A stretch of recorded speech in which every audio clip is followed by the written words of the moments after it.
So, all right, today I want to talk about two people actually, the politicians and the activist, and the Gen Z revolution. The pressure the Gen Z are having in the streets is coming from social media. And from social media, who are these people who are igniting this kind of false fire in Gen Z's hearts and mind? Politicians. So politicians speaks this, activists speaks this, and those ones who have nothing, who have no grounds, take it, absorb it, and they're the ones now who are ready to act upon it. What is civilization? What is democracy? What is freedom? Actually, what we are fighting right now in this generation is the mental freedom. So many people are so much entangled by false information, by what other people say. Mental freedom is what people really need. So civilization is when you are able to listen from what I'm saying and take what you think is good. And if nothing is good from this video, you leave that video the way it is. Politicians are in the ground. They are political. They are playing politics by coming over on the media. And the best way to win popularity is by destroying other people's reputation, other people's names, other people's what they have done. That is the work of a politician. That's why you see Mr. Gachagua is out talking against Murkomen. If Murkomen today was very quiet, what do you think Mr. Gachagua was to talk about? I don't know. He could be saying Murkomen is quiet and people are dying. Murkomen is quiet and there's no security in the nation. Who do you think, if you are logically thinking, maybe Gachagua is causing some mayhem and chaos somewhere in the country so that Murkomen will be counted to be a failed minister who is not concerned about the security of the nation? So he causes mayhem so that Murkomen is going to react or respond on that. And if he doesn't respond, he's going to come over the media and talk about it. What about the president? All over. We don't know how they came together. Mr. President, William Samoei Ruto, and Gachagua. We have less knowledge on how they agreed to work together initially before 2022. So when they came together and they worked together, we don't know what happened between these two people to separate. We don't know. We have no clue. We don't know. We don't know. Why am I saying we don't know? Do you remember 2018 to 2021? Yeah. That is during the former president Uhuru Muigai Kenyatta's period. When they had a handshake with Raila Amolo Odinga, Ruto was pushed out for the campaigns for 2022. You see, and we bought him because we considered him because we thought he's a guy who has understood what the dynasties have done to us, so he's going to create change. So because of how he was explaining, actually he was saying he has been oppressed by the president and his ally Raila Amolo Odinga. This is the same case. Gachagua started talking about President William Ruto is oppressing him, is suppressing him. He doesn't want him to speak. He is always against him. He wants to push him out. He wants to do one. And a lot was spoken. A lot was spoken about DP Gachagua. But indeed, the citizens have little knowledge about how they came together and why they want today to separate. We don't know. Now, Gachagua is out and is now campaigning for president. Wamunyoro is campaigning for president 2027. He's saying the impeachment will not limit him for being a servant of Kenya. The impeachment is not going to silence him from speaking the wrong things the government is doing. So we have a little knowledge about what is going on. Akina Kioni, Kalonzo Musyoka, even Raila Amolo Odinga, I heard him speak that Ruto is blah blah. I don't know. Matiang'i, Simbarati, all those leaders, Haluale, Mudavadi, all those political leaders, they have their own interest. And remember, politicians never disagree. They only disagree for the sake of you.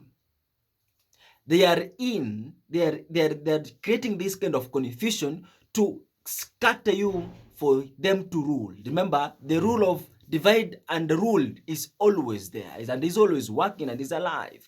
So what I'm saying to the citizen is that be very cautious about what you hear politicians speak, because they are doing their politics.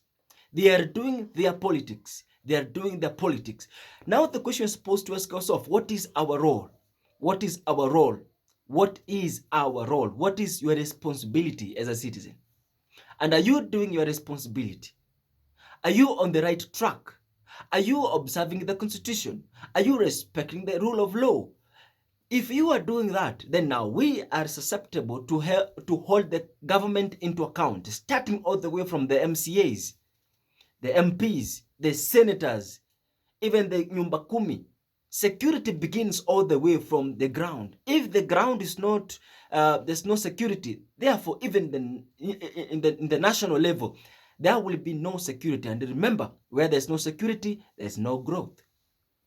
Now, let me also talk about the activist. The activist, for example, we have Boniface Mwangi, we had Morara Kebaso who was surrendered, we had Kazi Kazini, we have Eric Omondi, and those ones who are also coming up. I think there are some of them are just bad content creators. The activists, they are representatives of the government officials. All activists knows what they are doing. Who pays the activists to come out and speak? International organizations are supporting the activist. What is the job of activism? What is the role of the activist? They are supposed to represent the voice of the silenced. That is the work of the activist. But what do you think these ones that we have, what is their role? They are speaking for them to get favor by the government officials. And they are given appointments. They are actually indirectly working with the government. They are not truthfully speaking. Look at the people like Steve Biko of South Africa, who was murdered because he was talking against the white supremacy in South Africa. What about who again? Who again? In Kenya, who has been a very Akina Marcus Garvey. I'm talking about African activist. Talking about Marcus Garvey. Marcus Garvey, the people who truly stood and spoke what really mattered. You see, not just going to the streets, but educating the people and telling them the power they hold and what they're supposed to do with the kind of power that they have. What about the activists that we have today? They're petty and emotional. There is nothing an emotional activist can do to represent the silenced voices. Morara Kebaso tried. He thought that the people are going to support him. But the people he was representing, they are emotionally driven. What they want is mysteriously see Ruto vanishing from State House. And who to take over is not their business. How the country is supposed to be run is not their business. Our voices, we want our voices to be heard. Wherever we speak, we want it to be heard.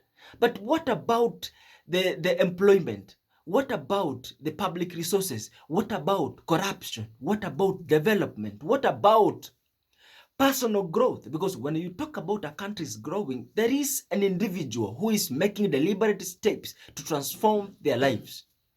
What about dignities? What about respect? What about morals?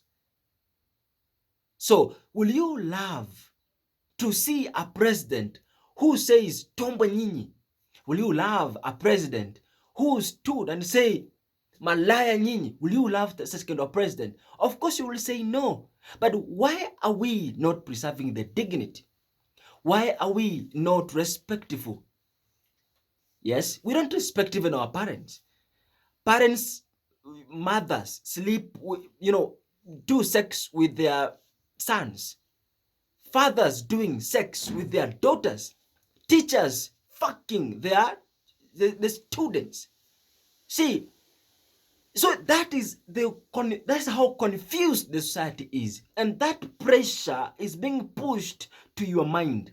If you have not grown to be civilized and to understand what is democracy, then we have a long way to go, my friends.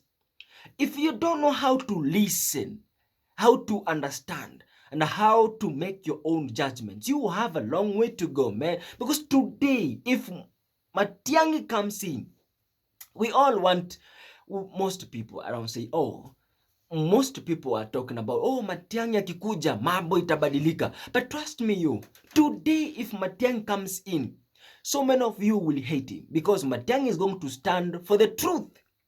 Matiang'i will tell you, wacha ujinga. Maandamano mkikuja, mtaona. Na nyinyi msipenda maandamano, so what will you do? If Matiang'i is not going to work with the following people, Raila Amolo Odinga, a Kikuyu person, or a Kalenjin person, these three tribes, there will be anarchy in this nation. There will be chaos in this nation. There will be unsettlement in this nation. So, before we talk about change, before we talk about president, we have some more smaller aspects which are supposed to be considered, and that is dignity, respect, morality. We have to preserve these small things. If somebody anasimama hivi and then chukua mawe, hit the police, who is standing innocently? Who is protecting them? Carry a stone, carry a panga, carry a dotoda, and you want to beat a police. And you talk and you say, no, I need my right to be preserved. I want to be protected. By who is supposed to protect you? The one who is protecting you, you are beating the person. So you want that person not to feel the pain and not to react. Kenyans, civilization is better.